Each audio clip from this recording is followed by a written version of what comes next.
कोकणातील प्रत्येक अपडेट जाणून घेण्यासाठी आजच माझे कोकणच्या सोशल मीडिया प्लॅटफॉर्मला लाईक, फॉलो आणि सबस्क्राइब करा।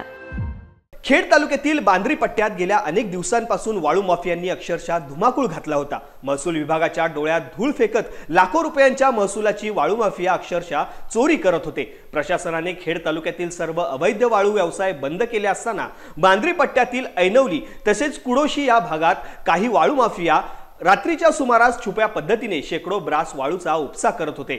या संदर्भात अनेकांच्या तक्रारी महसूल विभागाला प्राप्त झाल्या होत्या। मात्र या वाळू माफियांनी नवीन शक्कल लढवत रात्री वाळू चोरीचा खेळ सुरू केला होता।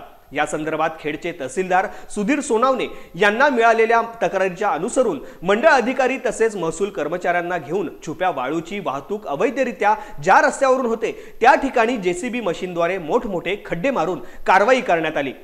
महसूल प्रशासनाचे संपूर्ण बांद्री पट्ट्यातून कौतुक होत आहे। यानंतर देखील अवैधरित्या वाळू काढण्याचा कोणी प्रयत्न केल्यास थेट गुन्हे दाखल करण्यात येणार असल्याचे देखील महसूल विभागाकडून सांगण्यात आले आहे।